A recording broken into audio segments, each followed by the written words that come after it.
साथियों, वेलकम। आज एक नई वीडियो के साथ मैं आपके पास आ रहा हूँ। Union Public Service commission Bharat सरकार की तरफ से वैकेंसीज निकाली गई हैं एम्प्लॉइज प्रोविडेंट फंड ऑर्गेनाइजेशन के अंतर्गत। तो 418 पोस्टें हैं इन्फोर्समेंट ऑफिसर, अकाउंट्स ऑफिसर की। Employee provident fund organisation, ministry of labour and employees में। तो इसमें जो वैकेंसीज की एससी के लिए 57 हैं, एसटी के लिए 28 हैं, ओबीसी के लिए 78, ईडब्ल्यूएस के लिए 51 और अनरिजर्व के लिए 204। इन टोटल 418 पोस्टों में से 25 पोस्टें जो हैं वो फिजिकल जो हैंडीकैप हैं पीडब्ल्यूबीडी उनके लिए रिजर्व रहेंगी।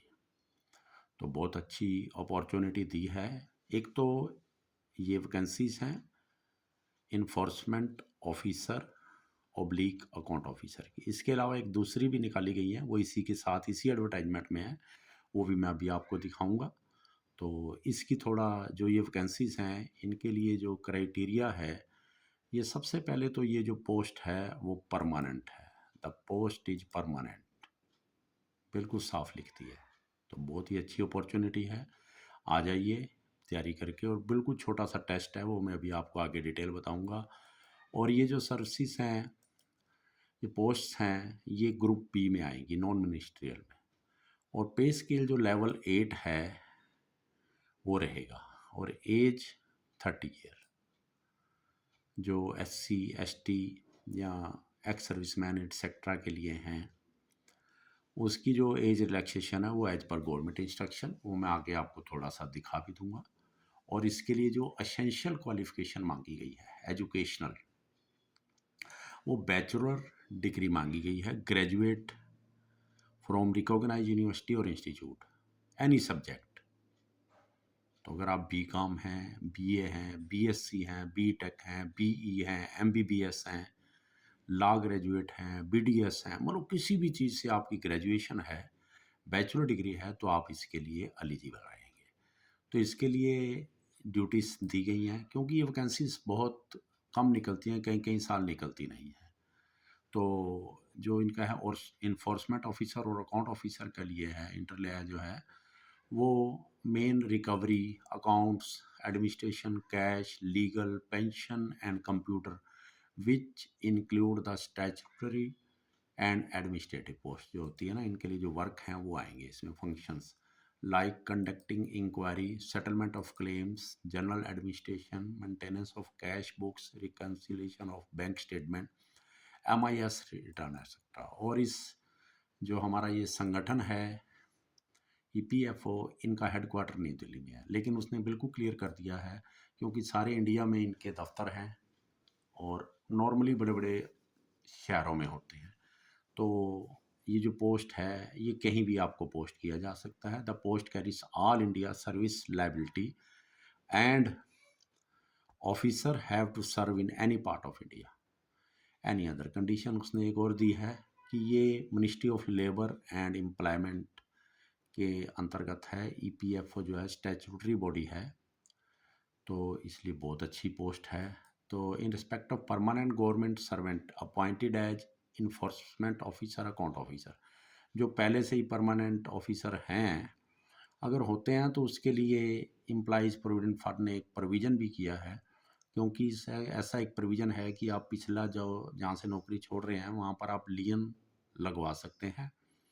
तो उसके लिए in respect of permanent government servant appointed as enforcement officer, account officer, the employees provident fund organization EPFO can pay leave, salary and pension contribution as admissible under the rules for 2 years if a demand is made by the parent department for the same for maintaining lien। लेकिन उन्होंने इसमें आगे एक condition कर दी है, if he she ultimately choose to go back to his or parent department, the amount remitted is liable to be refunded to the organization before the officer is relieved। दोनों में ये कंडीशन लागू रहेगी, जो आगे भी मैंने एक और पोस्ट भी दिखानी है आपके लिए, जो कि असिस्टेंट प्रोविडेंट फंड कमिश्नर के लिए, ये रूल दोनों के लिए बराबर रहेगा। मैं ये दोबारा दिखा देता हूँ, आप बार बार नहीं दिखाना पड़ेगा, ठीक है जी।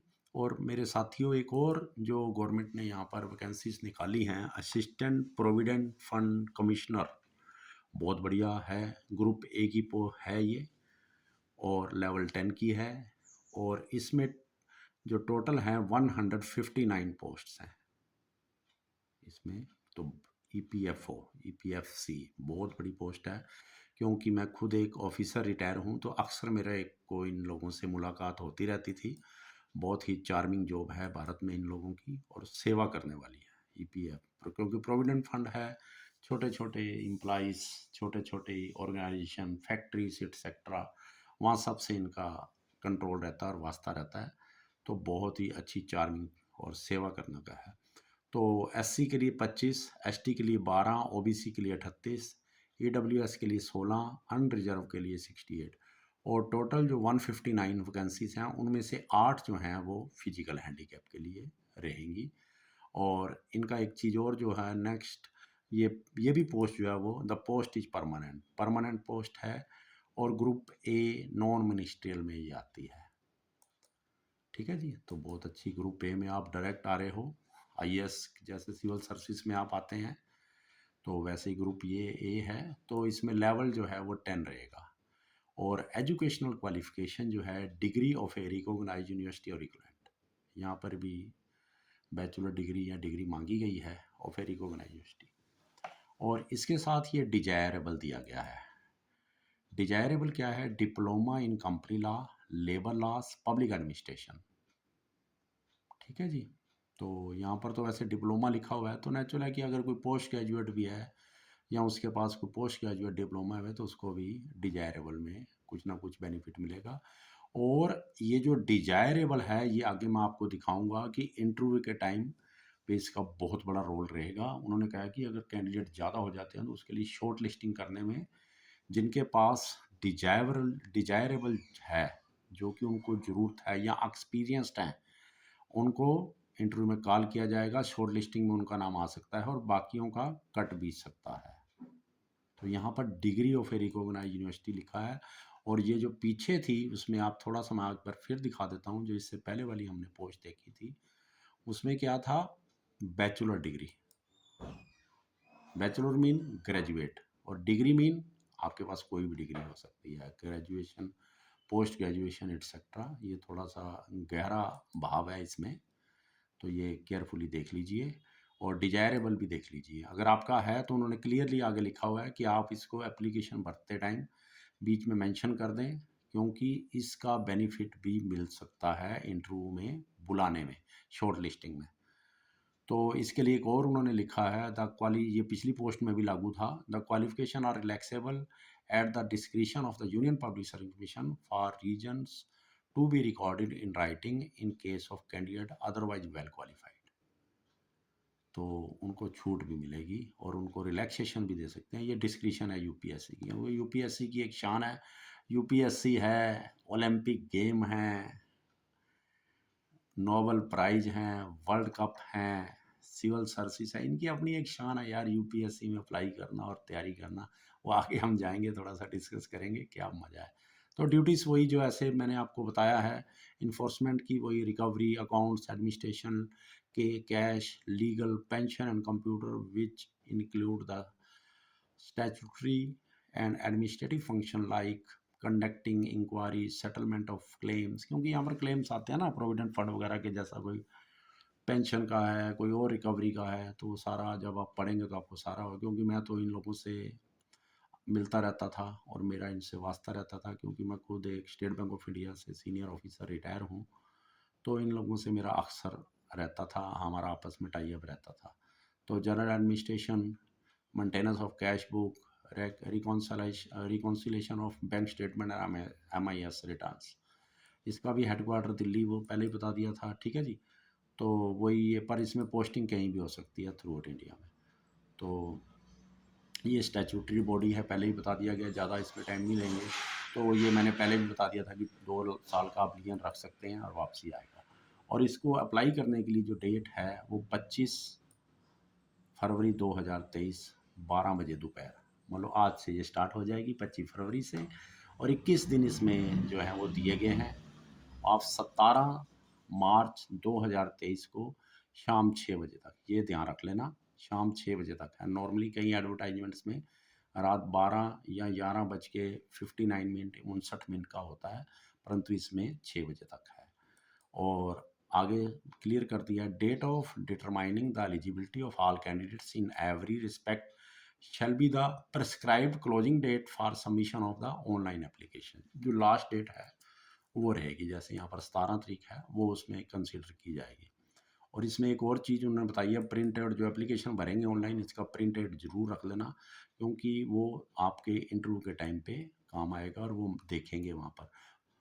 Date for the interview on which the shortlisted candidate is required to bring the printout of his or online application along with other documents at UPSC shall be intimated separately। तो ये वेबसाइट पे आता है, तो ये आपको पास रखनी है, वहाँ पर ये देखेंगे, क्योंकि अभी आपने कोई भी पेपर जो है वो नहीं भेजना, वहाँ पर कोई भी चीज़ बाई पोस्ट नहीं भेजनी, ओनली ऑनलाइन अप्लाई करना है। और आगे रिलैक्सेशन वगैरह के लिए है, उन्होंने सारा दिया हुआ है। SC ST के लिए अप टू 5 ईयर, OBC के लिए 3 इयर्स, एंड जो हमारे साथी पहले से ही EPFO में काम कर लिया उनको up to 5 year age relaxation है। तो ये भी आपको बता दिया। हेड क्वार्टर और इनका न्यू दिल्ली है, नो डाउट। तो लेकिन ट्रांसफ़र के लिए दोबारा उन्होंने लिख दिया, liable to be posted anywhere in India, probation 2 years का रहेगा। और इसका जो है पेपर जो होगा वो आगे डिटेल भी दी हुई है उन्होंने, पूरा उसका एक प्रिंट आउट लेके स्कैन कॉपी लगाई हुई है कैसे कैसे होगा। तो एक pen and paper based recruitment test होगा, जिसको RT वर्ड यूज कर रहा है, आगे वो करेगा। To short list the candidate for interview for recruitment to the post of enforcement officer, account officer जो है ऑब्लिक, और दूसरी जो पोस्ट है असिस्टेंट प्रोविडेंट फंड कमिश्नर, जो आइटम नंबर 2 पे अब दी गई है, इनके लिए सेपरेट पेपर होगा। Both the recruitment test will be held separately. The date of examination will be intimated later on UPSC website. तो ये याद रख लो। और क्योंकि UPSC के पेपर में अपीयर होना एक बड़ी शान है और बड़ा गर्व होता है तैयारी करनी, और कोई ज़्यादा टेस्ट नहीं है, 2 घंटे का टेस्ट है, और ज़्यादा से ज़्यादा 20-25 मिनट, आधा घंटा इंटरव्यू चलेगी।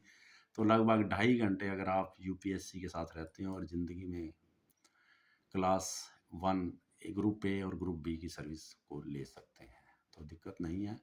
तो इसमें डिटेल दी गई है। जो पहला पेपर है एक ही पेपर होगा, उसके लिए अलग होगा, उसके लिए अलग होगा, सेपरेटली उसने लिख दिया है।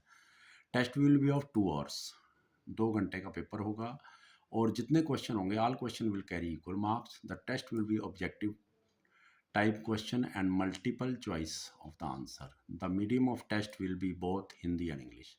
There will be penalty for wrong answering. अगर आप कोई रॉन्ग आंसर मार्क करते हैं तो उसके लिए पेनल्टी है, कितना है, 1/3 ऑफ द मार्क्स, 33.33 जो है आपका रॉन्ग लग जाएगा। अगर उसने लिख दिया है if no answer is marked for question there will be no penalty for that such question. तो इसके लिए सिलेबस उन्होंने दे दिया है। जो आपका पहला पोर्शन है जो कि इन्फोर्समेंट ऑफिसर और अकाउंट ऑफिसर के लिए है, उसका सिलेबस मैं अभी आपको दिखा देता हूँ। जनरल इंग्लिश है, to evaluate candidates understanding of English language and workman like use of words, Indian freedom struggle. इसका पेपर जो है सिलेबस थोड़ा आसान है कंपैरिजन टू असिस्टेंट कमिश्नर के, वो भी दिखाऊंगा। और current events and developmental issue, Indian polity and economy, general accounting principles, industrial relation and labour law, general science and knowledge of computer application, general mental ability and quantitative aptitude, social security in India. ठीक है जी। इसकी weightage जो है, ये आपका written paper होगा, उसके base पे शॉर्ट लिस्टिंग होगी और इंटरव्यू में कॉल किया जाएगा। और 75/25 मीन जो रिटन टेस्ट आपका होना है RT, उसको 75 की वेटेज मिलेगी, 75, और जो इंटरव्यू होगा उसको 25 की वेटेज आएगी। और मिनिमम मार्क्स कितने लेने हैं इंटरव्यू में वो आगे दिखाऊंगा मैं आपको। ठीक है जी। जनरल के लिए 50 हैं, ओबीसी के लिए 45 हैं, SC ST PWD के लिए 40 हैं, वो मैं आगे एक बार फिर दिखाऊंगा आपको। तो इन दोनों को ऐड करके जो फाइनल मेरिट लिस्ट बनेगी, weightage in the ratio of 75:25 will be accorded for marks in recruitment test and for marks in interview for determining the final merit in the instant recruitment case। ठीक है भाइयों। तो अब दूसरा जो हमारे पास हमारे जो assistant public provident fund commissioner बनने जा रहे हैं हमारे साथी, उनके लिए सिलेबस एंड स्कीम क्या है, वही सेम ही है। ऊपर वाला स्कीम तो 2 घंटे का पेपर होगा।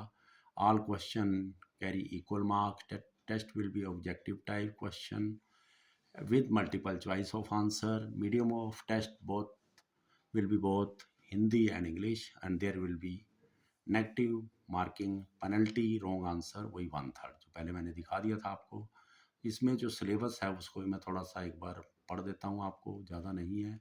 जो बच्चे सिविल सर्विसेज वगैरह की यूपीएससी की तैयारी कर रहे हैं उनके लिए तो ये बहुत छोटा सा सिलेबस है, थोड़ी सी चीज़ है इसमें।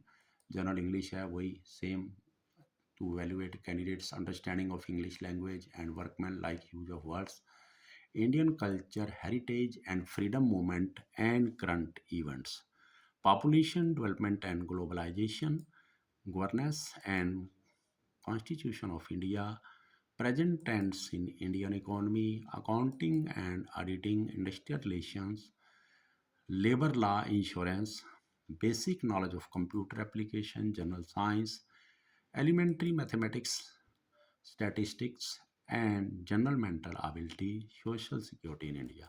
तो इसके लिए सिलेबस नहीं कोई दिया गया लेकिन हेडिंग दिए गए हैं। तो बेटर यही है कि पिछले जो पेपर हुए हैं मिल जाते हैं ऑनलाइन, आप उनको देख सकते हैं। तो उसके बेस पर ही आप लोग अपनी तैयारी कर सकते हैं। इन सब के लिए वैसे तो जो हमारे पास एनसीईआरटी की बुक हैं फर्स्ट क्लास से लेकर 12th तक, वो बहुत हेल्पफुल रहती हैं। तो उसका भी आप ज़रूर अध्ययन कर लें। और जो बच्चे सिविल सर्विसेज की तैयारी कर रहे हैं उनके लिए तो ये टिप्स पे होती हैं चीज़ें। वेटेज यहाँ पर भी वही रहेगी 75:25 जो आपको पहले बता दिया गया था। और इसके लिए जो रिक्रूटमेंट टेस्ट होना है, एक ही टेस्ट है 2 घंटे का और उसके लिए 79 पूरे देश में सेंटर दिए गए हैं, 79 सेंटर। तो उसमें से आप कोई भी चुन सकते हैं, परंतु इसमें एक चीज़ रिस्ट्रिक्शन लगाई गई है, 4 सेंटरों को छोड़कर, एक्सेप्ट चेन्नई, दिसपुर, कोलकाता एंड जयपुर। बाकी सब सेंटर्स पर first apply first allot basis. तो ये ध्यान रख लीजिए। जैसे अभी सिविल सर्विसेज का हुआ है उसके लिए दिल्ली सेंटर, धर्मशाला और हिमाचल का एक और सेंटर फिलअप हो गया था, वहाँ पर ब्लैक रेड दिखा रहा था। तो इसलिए भाई फटाफट अप्लाई कर लीजिए। और इसमें फ़ीस भी ज़्यादा नहीं है, 25-25 रुपये है। अगर दोनों के लिए अप्लाई करना तो 50 रुपये है। तो इसमें जो है एक और देख लीजिए कि जो प्लेस ऑफ रिक्रूटमेंट है उसमें मतलब थोड़ा सा जो हमारे bench person with benchmark disability हैं उनके लिए उन्होंने लिखा है, notwithstanding the first provision the commission reserve the rights to change the centres at its discretion if the situation demands. All the recruitment test center for enforcement officer, account officer and assistant provident fund commissioner in Employees Provident Fund Organization EPFO 2023 will cater to recruitment test for person with bench disability in their respective center. Candidate admitted to the recruitment test will be informed of the timetable and places of recruitment test. The candidate should note that no request for change of center will be entertained. तो ये देख लीजिए, कुछ important notes हैं बहुत normal जो हर exam में चलते हैं। इसमें जो ज़रूरी है मैंने वो अंडरलाइन किए हैं, वो मैं आपको दिखा देता हूँ। इंडियन सिटीजन जो भी ये चलता है, सब्जेक्ट टू नेपाल भोपाल, ऐसा वो सेम ही है। एज ऊपर आपको बता दी गई थी, मिनिमम क्वालिफिकेशन बता दी गई थी। अब इसमें जो मिनिमम क्वालिफिकेशन में है उसमें ये थोड़ा सा ज़रूर ध्यान दे लेना, ये बहुत इंपॉर्टेंट पॉइंट है। All applicant must fulfil the essential requirement of the post and other conditions stipulated in the advertisement. They are advised to satisfy themselves before applying that they possess at least the essential qualification laid down for various posts. No inquiry asking for advice as to eligibility will be entertained. इसके लिए ये important है भाई, ये ज़रूर देख लेना। The prescribed essential qualification are the minimum, यहाँ वर्ड वो यूज कर रहा है मिनिमम, जैसा मैंने पहले भी बताया था। जो आके आपकी नीचे उसने बताया हुआ है डिजायरेबल क्वालिफिकेशन या एक्सपीरियंस है, उनको प्रेफरेंस इंटरव्यू में शॉर्ट लिस्टिंग में दी जा सकती है, ज़रूरी नहीं है, दे सकते हैं। इसको मैं दोबारा पढ़ देता हूँ। The prescribed essential qualification are minimum and the mere possession of the same does not entitle candidate to be called for interview. In the event of the number of applicants being large, Commission will adopt shortlisting criteria to restrict the number of candidates to be called for interview to a reasonable number by any or more of the following method. वही भी method जो है any और मोर, किसी एक या ज़्यादा को भी वो कर सकता है। इसमें टोटल जो हैं 7 उसने रूल तो बताए हैं, इनमें से एक या कोई भी लगा सकता है। ये मैं आपको पढ़ के सुना देता हूँ, ये बहुत ज़रूरी है ये आप लोगों का, ताकि उसने एक नीचे और लिखा है तो इसलिए कैंडिडेट को वो जो कह रहा है, the candidate should therefore mention all his are qualification and experience in the relevant field over and above the minimum qualification. उसके पास अगर कोई भी है, क्योंकि ऊपर लिखा भी हुआ था उन्होंने बिल्कुल क्लियर कि यूपीएससी के पास डिस्क्रिशन है कि वो किसी को भी कॉल कर सकता है अगर उसके पास वो सूटेबल पर्सन मिलता है जो इसके लिए रिक्वायरमेंट है। फर्स्ट जो पॉइंट इन्होंने लिखा है, on the basis of desirable qualification or any one or all of the desirable qualification if more than one desirable qualification is prescribed on the basis of higher educational qualification than the minimum prescribed in the advertisement, on the basis of higher experience in the relevant field than the minimum prescribed in the advertisement. So these are the some important points given. By counting experience before or after the acquisition of essential qualification, by invoking experience even in cases where there is no experience mentioned either as essential qualification or as desirable qualification, by holding a recruitment test. बड़ा important point है, by holding a recruitment test. तो after result of written recruitment test result, the successful candidate will be provided to link to fill up the detailed application form. तो ये याद रखना, जब आपका उस पर इंटरव्यू के लिए आपको कॉल करेंगे तो ये भी आपने भरनी है। कई बार बच्चा भूल जाता है, ध्यान नहीं करता, तो बड़ी मुश्किल आती है, बाद में फिर कुछ नहीं बनता। And the link will be provided separately for both the recruitment test RT. तो द कैंडिडेट शुड, ये फिर दोबारा बता देता हूँ, तो candidate should therefore mention all his or qualification and experience in the relevant field over and above the minimum qualification। जैसे ऊपर एक नंबर पोस्ट के लिए उन्होंने खाली बैचलर डिग्री मांगी थी, तो अगर आप बैचलर से ज़्यादा हैं, कोई एक्सपीरियंस है, तो वो जरूर भर देना भाई, उसका आपको बेनिफिट मिलेगा। एंड कैटेगरी वाइज जो है, the category wise minimum level of suitability in the interview, irrespective of whether the selection is made by only by interview or by recruitment test followed by interview, will be unreserved 50 marks, OBC 45 marks, SC ST PH 40 marks out of the total marks of the interview being 100। तो ये देख लेना भाई। एक और important जो उन्होंने note 3 दिया है, in case where selection is made by recruitment test followed by interview, जो कि इसमें है, the candidate will have to achieve minimum level of suitability in their respective category at both stages, recruitment test as well as interview. The minimum level of suitability in case of RT shall be decided by the commission on case to case basis. Right sir? तो इसके लिए अब fees है application के लिए। जो हमारे female candidates हैं, SC ST person with benchmark disability candidate हैं, उनको, क्योंकि इसमें 2 वैकेंसीज हैं अलग अलग, 25 रुपये एक के लिए भरना पड़ेगा, 25 रुपीज़। अगर किसी ने दोनों भरना है तो उनको 50। इनके लिए एग्जेप्ट किए है। एक्सेप्ट मीन इनको एग्जेम्प्ट है female, SC ST, person with benchmark disability. ठीक है जी। और ऑनलाइन आप debit card, UPI, credit card, RuPay, Mastercard, Visa card etcetera से आप इसको अप्लाई कर सकते हैं। और इसमें एक और सुविधा दी गई है, पे कैश भी आप कर सकते हैं SBI की ब्रांचेस में। On the next working day only pay by cash. और ये सुविधा क्योंकि एप्लीकेशन की लास्ट डेट 17 मार्च है, पर यहाँ पर 16 मार्च दी गई है, तो ये ध्यान रखना। ठीक है जी। और अगर आप debit card online credit card से करते हैं तो शाम 6 बजे 17 तारीख तक, ये ध्यान से देख लेना भाइयों। ये आगे उसने बिल्कुल क्लियर करता है, दो candidate who wish to apply both the post have to pay ₹50। एक के लिए उनको 25 देना है और दो के लिए। यहाँ पर एक चीज़ और बता दी है उन्हें, no fee exemption is available to OBC male candidate and they are required to pay the full prescribed fee. तो भाइयों ये ऑलमोस्ट यही थी। आगे एक आधा पॉइंट अगर कोई होगा इंपॉर्टेंट तो मैं आपको बता देता हूँ। तो इसके लिए बहुत अच्छी पोस्ट निकली है।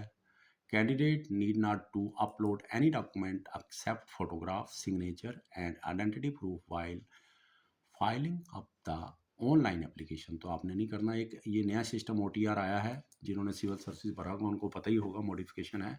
तो उसमें कोई भी मॉडिफिकेशन आप जो है कर सकते हो, अगर करना चाहो OTR में तो 24/3 तक कर सकते हैं, 2023 तक। मॉडिफिकेशन इन एप्लीकेशन फॉर्म में दी गई है, ये UPSC की शान है। देखो एप्लीकेशन में मॉडिफिकेशन का भी चांस देते हैं, इन केस आप चाहते हैं। 17 तारीख लास्ट है, तो 18 से लेकर 24 तक आप कोई एप्लीकेशन में मॉडिफाई करना चाहते हैं तो वो भी कर सकते हैं। तो एक ये और पॉइंट जो है बिल्कुल अच्छा दिया उन्होंने, candidate are not required to submit to the commission the print outs of their online application और any other document either by post or by hand. They will be required to bring along with them the printout of their online application and the documents mentioned in para 7 below if called for interview. अगर interview करवाए जाते हैं तो तब लाना है, otherwise नहीं लाना है। ये डॉक्यूमेंट्स दिए हुए हैं जो आपने इंटरव्यू पे लेके जाने हैं, तो इनको आप देख लेना जब इंटरव्यू पे जाओगे। अभी टाइम नहीं लगाइए इस पर। मैट्रिकुलेशन का सर्टिफिकेट है और चीज़ें हैं, कोई ज़्यादा नहीं होता, वेरी इजी पर्सन है, वेरी इजी, कोई दिक्कत वाली बात नहीं है। तो ये एक हमारी एडवर्टाइजमेंट थी। ठीक है जी। तो अगर आपको कोई भी चीज़ आपने कोई क्वेरी करनी है तो उसके लिए उन्होंने guidance, information, clarification felicitation centre बनाया गया है नियर गेट C। और ये फ़ोन नंबर भी दिए गए हैं दिल्ली के 011, तो इनको आप नोट कर लें। Working hours between 10 hours to 17 mean 10 से 5 बजे तक आप किसी भी वर्किंग डे को उनसे बात करके कोई क्वेरी चाहे तो ले सकते हैं। मेरी शुभकामनाएं, भरिए, बहुत बढ़िया पोस्ट है और अपना लाइफ में बहुत बड़े group A group B officer बनिए। तो my best wishes to all of you. इसके बाद मैं आपको नई एक वीडियो के साथ मिलूँगा। मेरी और भी कई वीडियो हैं, इसमें लोड करता रहता हूँ, आप उनको भी देख सकते हो। मैथमेटिक्स की भी कुछ मैं असाइनमेंट इसमें डालता रहता हूँ, अदर भी डालता हूँ, वो भी आप देख सकते हैं। तो माय बेस्ट विशेस। आप इस वीडियो को जिनको ज़रूरत है उनके साथ शेयर ज़रूर कर देना और सब्सक्राइब भी कर देना, कमेंट्स करें, लाइक करें। Thank you to all of you for watching my video. Thanks.